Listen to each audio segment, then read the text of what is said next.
VD. Satheesan കുറച്ചുകൂടെ strict ആയിട്ടുള്ള ഒരു ടാസ്ക് മാസ്റ്ററാണ് എന്ന് പറഞ്ഞാൽ അദ്ദേഹം കുറച്ച് സ്ട്രോങ് ആയിട്ട് നിൽക്കും. കാരണം അദ്ദേഹത്തിന് റിസൾട്ട് വേണം. ആ റിസൾട്ട് ഉണ്ടാക്കാൻ കഴിയാത്ത ആളുകളെ അദ്ദേഹം കുറച്ച് രൂക്ഷമായിട്ടൊക്കെ വിമർശിക്കും, ചിലപ്പോൾ കുറച്ച് റഫായിട്ട് പെരുമാറും.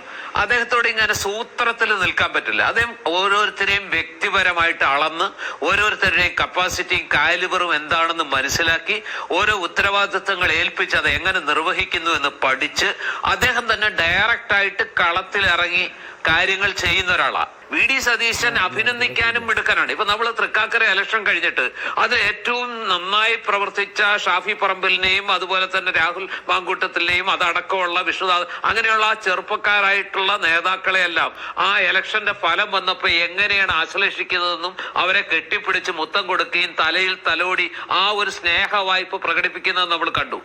അതുകൊണ്ടാണ് ഈ ഉപതെരഞ്ഞെടുപ്പുകളിലും ആ നിയമസഭാ ഫ്ലോറിലുമെല്ലാം വി.ഡി. സതീശൻ മറ്റാർക്കും കഴിയാത്ത രീതിയിൽ സംസാരിക്കുന്നതും പ്രവർത്തിക്കുന്നതും ആ രീതിയിലുള്ള പെർഫോമൻസ് അദ്ദേഹത്തിന്റെ ഭാഗത്തുനിന്നുണ്ടാകുന്നത്.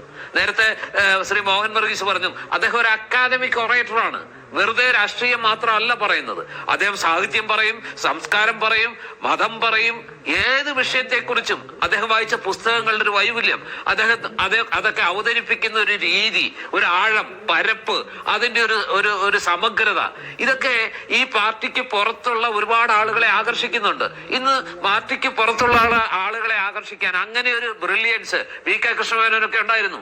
അതുപോലെ അങ്ങനെയുള്ള ആ ഒരു ഇപ്പൊ ശശി തരൂരിന് ഒരു പരിധി വരെ ഉണ്ട്.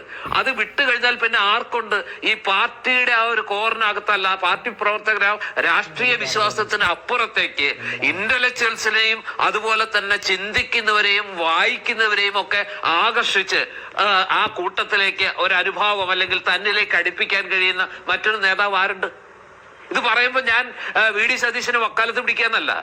നമ്മളൊരു മാധ്യമ പ്രവർത്തകൻ എന്നുള്ള നിലയ്ക്ക് വായന ഇഷ്ടപ്പെടുന്ന ഒരാളെന്ന്, സാഹിത്യവും സംസ്കാരവും ഒക്കെ ഇഷ്ടപ്പെടുന്ന ഒരാളെന്നുള്ള നിലയ്ക്ക് അദ്ദേഹത്തിന്റെ ആ കാലിബറിനെ, അദ്ദേഹത്തിന്റെ ആ സവിശേഷമായ സിദ്ധിയെ നമ്മൾ ചില ഘട്ടങ്ങളിലെങ്കിലും വല്ലാതെ ആസ്വദിച്ചു പോകും. അത് പറയുമ്പോൾ നമ്മൾ ആർക്കെങ്കിലും വക്കാലത്ത് പിടിക്കാന്ന് പറയുന്നതിൽ അർത്ഥമില്ല. അത് മോഹൻ വർഗീസ് പറഞ്ഞ അക്ഷരാർത്ഥത്തിൽ സത്യമാണ്.